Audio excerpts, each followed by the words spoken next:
Gold, trusted gold buyers. మీరు తాకట్టు పెట్టిన బంగారాన్ని విడిపించి ఈ రోజు ఉన్న మార్కెట్ ధరకు కొనబడను.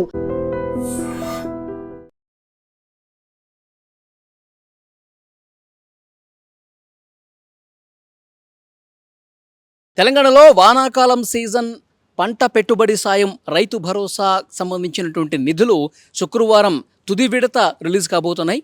సో ఆల్రెడీ బటన్ నొక్కారు ముఖ్యమంత్రి రేవంత్ రెడ్డి గారు. ఖమ్మం జిల్లా చింతకాని మండలం జగన్నాథపురంలో రైతు ఆశీర్వాద సభలో ముఖ్యమంత్రి రేవంత్ రెడ్డి బటన్ నొక్కి చివరి విడత ఈ నిధులు అనేవి విడుదల చేశారు.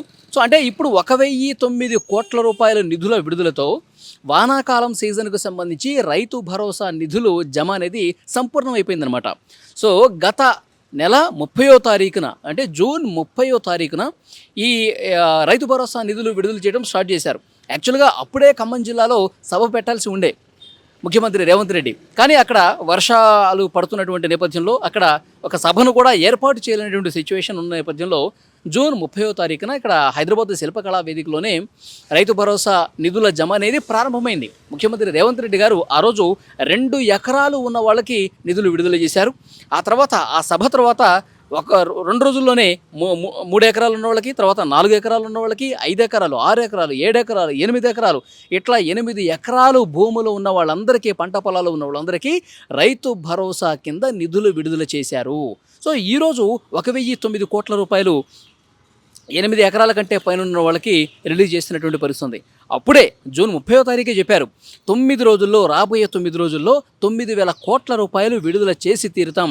వానాకాలంలో రైతులకు పంటకు పెట్టుబడి సాయం అందించే కార్యక్రమం ఈ 10 రోజుల్లో చేస్తేనే వాళ్ళకు ఉపయోగకరంగా ఉంటుంది. ఎందుకంటే రైతులు పంట పెట్టుబడి సాయం, వాళ్ళు విత్తనాలు కావచ్చు, లేకపోతే దున్నటం కావచ్చు, తర్వాత నాట్లు వేయటం కావచ్చు. సో పంట పెట్టుబడి అంటేనే దానికి కొంత ఖర్చు అయ్యే పరిస్థితి ఉంటుంది. కాబట్టి పంట పెట్టుబడికి, పంట స్టార్ట్ చేసే ముందు వాళ్ళు కష్టాలు పాల్గొకూడదు, వాళ్ళు ఎక్కడో అప్పులు తీసుకొచ్చి వాళ్ళు పంటలు వేసుకోవాల్సినటువంటి పరిస్థితి ఉండకూడదు. అందుకే ఈ పథకం ముఖ్య ఉద్దేశం ఏంటి, రైతులకు వాళ్ళు పంట వేసుకునే క్రమంలో వాళ్ళకి ఎలాంటి ఇబ్బంది కలగకూడదు అన్నదే ఈ పథకం యొక్క ఉద్దేశం. సో అందుకే ఆ రోజు 30వ తారీఖు ముఖ్యమంత్రి రేవంత్ రెడ్డి గారు చాలా క్లియర్గా చెప్పారు, రాబోయే 9 రోజుల్లో 9,000 కోట్ల రూపాయలు వేసి తీరుతాం. సో గత ప్రభుత్వం లాగా ఖరీఫ్ సీజన్ అయిపోయిన తర్వాత డబ్బులు వేయటం, తర్వాత రబీ సీజన్ని పూర్తిగా ఎగ్గొట్టడం, ఈ విధంగా ఈ ప్రభుత్వం చేయదు. సో వాళ్ళందరికీ కూడా డెఫినెట్గా రైతులందరికీ, రైతుల పక్షపాతి ప్రభుత్వం ఈ ప్రభుత్వం కాబట్టి సో డెఫినెట్గా వాళ్ళకి మొత్తం పంట పెట్టుబడి సాయం అందిస్తామని చాలా స్పష్టంగా ఆ రోజు చెప్పారు. సో అనుకున్నదే తడువుగా ఒక్కొక్క రోజు ఒక్కొక్క ఎకరానికి ఇట్లా ఎకరం పెంచుకుంటూ ఈరోజు 9,000 కోట్ల రూపాయల వరకు ముఖ్యమంత్రి రేవంత్ రెడ్డి గారు జమ చేసినటువంటి పరిస్థితి ఉంది.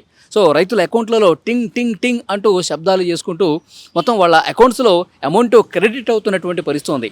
సో ముఖ్యమంత్రి రేవంత్ రెడ్డి గారు ఈ పంట పెట్టుబడి సాయం రైతు భరోసా పథకం ప్రారంభోత్సవానికంటే ముందే సో బ్యాంకులకు, ప్రపంచ బ్యాంకు వీళ్ళ ప్రతినిధులందరికీ కూడా ఒక నోటీసు ఇచ్చినటువంటి పరిస్థితి ఉంది. ఎందుకంటే రైతులు గతంలో కొన్ని అప్పులు చేస్తుంటారు, ఏవో వాళ్ళు తనఖాలు పెట్టి రుణాలు తీసుకొని ఉంటారు.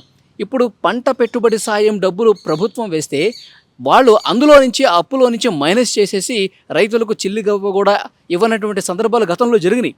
సో కాబట్టి బ్యాంకు ప్రతినిధులకి, ఎస్ఎల్బిసికి, స్టేట్ లెవెల్ బ్యాంకర్స్ కమిటీకి కూడా ఒక లేఖ అందించారు. రైతులు వాళ్ళు పంట పెట్టుబడికి అవకాశం ప్రభుత్వం కల్పిస్తుంది కాబట్టి సో డెఫినెట్గా ఇది వాళ్ళు పంట వేసుకోవటానికి ఉపయోగకరంగా ఉండాలి కాబట్టి ఈ డబ్బుల్ని మీరు మినహాయించుకోవద్దు అని చాలా క్లియర్గా బ్యాంకులకు కూడా చెప్పారు. కాబట్టి సో ప్రభుత్వం వేసే నిధులు నేరుగా వాళ్ళ అకౌంట్స్లోనే, ఎక్కడ కూడా మైనస్ కాకుండా వాళ్ళ అకౌంట్స్లోనే పడుతున్నటువంటి పరిస్థితి ఉంది. సో గత సంవత్సరాల కంటే పోల్చుకుంటే, గత ప్రభుత్వాలతో పోల్చుకుంటే రేవంత్ రెడ్డి ప్రభుత్వం సో రైతుల మోములో సంతోషం చూడటం కోసం సో డెఫినెట్గా పరితపిస్తుంది. రైతులు ఎక్కడ ఇబ్బంది పడకూడదన్నటువంటి ఒక ప్రేమ, రైతుల పట్ల ప్రేమ ఈ ప్రభుత్వం చూపిస్తుందని కూడా రైతులు చెబుతున్నటువంటి పరిస్థితి ఉంది. సో డెఫినెట్గా ఈ రైతు భరోసా నిధులు అనేవి 100% పంట పెట్టుబడికి రైతులకు ఉపయోగపడతాయి. తెలంగాణ వ్యాప్తంగా రైతులు అందరూ కూడా ప్రస్తుతం ఈ డబ్బులు పడుతుండడంతో, ఈ రైతు భరోసా డబ్బులు వస్తుండడంతో సంతోషం వ్యక్తం చేస్తూ ఉన్నారు. ఇంకొక ముఖ్యమైనటువంటి విషయం ఏంటంటే, రైతులు ఎవరైతే ఇప్పుడు ఈ సంవత్సరం రైతు భరోసా పథకం కోసం అప్లై చేసుకున్నారు వాళ్ళందరికీ కూడా 1-2 రోజుల్లో పడతాయి. ఎందుకంటే అక్కడ గ్రామాల్లో ఉన్నటువంటి రైతు వేదికల దగ్గర, అక్కడ గ్రామ స్థాయిలో ఉన్నటువంటి అధికారులు కూడా ప్రతి ఒక్కరి దగ్గరికి వెళ్తూ ఉన్నారు. లేదంటే రైతులు ఎవరన్నా వచ్చినా వాళ్ళ డాక్యుమెంట్స్ అన్నీ కూడా తీసుకుని ఒకసారి వెరిఫై చేసుకుని ఎస్ ఇతనికి రైతు భరోసా నిధులు పడతాయి, ఇతను అర్హుడే అని చెప్పి తేల్చి వాళ్ళ అకౌంట్ నెంబర్లు కూడా యాడ్ చేస్తూ ఉన్నారు. అదొకటి. ఇంకొకటి కొన్ని సాంకేతిక కారణాల వల్ల మొబైల్ నెంబర్ లింక్ కాకపోవడం, లేకపోతే ఆధార్ నెంబర్ లింక్ కాకపోవడం, సో బ్యాంకు అకౌంట్స్ కొంచెం తేడా ఉండటం, ఇలాంటి వాళ్ళు ఎవరైతే ఉన్నారో వాళ్ళని కూడా సెటరేట్ చేస్తూ ఉన్నారు. ఇలాంటి సాంకేతిక కారణాలతో డబ్బులు పడనటువంటి అర్హులైనటువంటి రైతులు ఎవరైతే ఉన్నారో వాళ్ళని కూడా గుర్తించి వాళ్ళ డాక్యుమెంట్స్ కూడా ఒకసారి వెరిఫై చేసి వాళ్ళకు కూడా రైతు భరోసా నిధులు పడుతున్నటువంటి పరిస్థితి ఉంది. సో ఓవరాల్గా చూసుకుంటే ఖరీఫ్ సీజన్, వానాకాలం సీజన్కి సంబంధించి తెలంగాణలో రైతుల పంట పెట్టుబడి సాయం పథకం, ఈ రైతు భరోసా నిధులు అనేవి ఈ 9 రోజులు దాదాపు 9,000 కోట్ల రూపాయలు, ఈరోజు పడుతున్నటువంటి 1,009 కోట్ల రూపాయలు పడితే మొత్తం కూడా దాదాపు 9,000 కోట్ల రూపాయల సాయం ఈ రైతు భరోసా పథకం కింద ప్రభుత్వం నిధులు జమ చేసినటువంటి పరిస్థితి ఉంది. సో ఇదే కాదండి, రైతుల కోసమే కాదు ఇంకా అన్ని వర్గాల ప్రజలు కూడా ఏవైతే సంక్షేమ పథకాలు ఉన్నాయో వాటన్నింటినీ ఏదో ఒక రూపంలో వాళ్ళకి మంచి చేసే ఉద్దేశంలో భాగంగా ప్రభుత్వం అనేక కార్యక్రమాలు తీసుకొస్తుంది. ఇప్పుడు ఇందిరమ్మ ఇళ్ళ కార్యక్రమం జరుగుతుంది, రైతులకు సన్నబియ్యం ఇస్తూ ఉన్నారు. సో ఇట్లా చెప్పుకుంటూ పోతే ఒకదాని తర్వాత ఒకటి సంక్షేమ పథకాలన్నీ కూడా బడిబడిగా అమలవుతున్నటువంటి సిచ్యువేషన్ ఈ ప్రభుత్వం కనిపిస్తోంది. సో ఇంకొక ముఖ్యమైన విషయం ఏంటంటే రైతులు ఈ ఖరీఫ్ సీజన్లో పంటలు వేసుకున్న తర్వాత వెంటనే మళ్ళీ రబీ సీజన్కి, ఇంకా రబీ సీజన్ ప్రారంభానికి ముందే ఆ సీజన్కి సంబంధించినటువంటి డబ్బులు కూడా ముందే షెడ్యూల్ చేసుకున్నట్టుగా తెలుస్తోంది. ఎందుకంటే తుమ్మల నాగేశ్వరరావు గారు వ్యవసాయ శాఖ మంత్రి, ఆయన మొన్ననే చెప్పారు, ఎప్పుడు జూన్ 30వ తారీఖున మొదటిసారి ఈ 2 ఎకరాలు ఉన్న వాళ్ళకి ఎప్పుడైతే డబ్బులు వేశారో ఆ రోజే ఆయన ప్రెస్ మీట్లో చెప్పారు. ఒక ఉన్నత స్థాయి సమీక్ష కూడా చేస్తూ ఉన్నారు ముఖ్యమంత్రి రేవంత్ రెడ్డి గారు.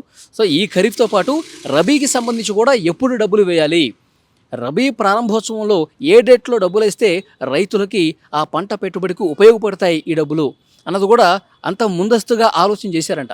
సో వ్యవసాయ అధికారులు, తర్వాత అగ్రికల్చర్కి సంబంధించినటువంటి ఆ లోకల్గా ఉన్నటువంటి అధికారులు అందరూ కూడా సమన్వయం చేసుకుంటూ ఎక్కడో కూడా ఈ పథకం నీరు గారిపోకుండా ఉండటం కోసం, రైతు భరోసా సూపర్ సక్సెస్ కావడం కోసం రైతులకి డబ్బులు అందిన వెంటనే ఆ డబ్బులు డ్రా చేసుకునే విధంగా, డ్రా చేసుకున్న తర్వాత వెంటనే వాళ్ళు విత్తనాలు కొనుక్కుంటారా, ఎరువులు కొనుక్కుంటారా, లేకపోతే కూలీలను పెట్టి వాళ్ళ పొలానికి సంబంధించి పంట వేసే ముందు ఏవైతే కార్యక్రమాలు ఉంటాయో అవి చేసుకుంటారా, ఏదైనా చేసుకోనండి. కానీ వెంటనే జూలై 10వ తారీఖు లోపు అందరికీ కూడా డబ్బులు పడాలి అని చెప్పి చాలా క్లియర్గా ఆ మీటింగ్లో డిస్కస్ చేసుకున్నటువంటి పరిస్థితి ఉంది.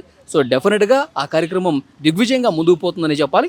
ఈరోజు ఖమ్మం జిల్లాలో యాక్చువల్గా ప్రారంభోత్సవం అనేది ఉప ముఖ్యమంత్రి భట్టి విక్రమార్క గారి నియోజకవర్గంలో అప్పుడే చేయాల్సింది, కానీ ఆ రోజు కుదరలేదు కాబట్టి ఈరోజు మళ్ళీ ఖమ్మం జిల్లాలో ఈ కార్యక్రమం చేసినటువంటి పరిస్థితి ఉంది. రైతుల అకౌంట్లలో వరుసగా డబ్బులు పడుతుండడంతో వాళ్ళందరూ కూడా సంతోషం వ్యక్తం చేస్తూ ఉన్నారు.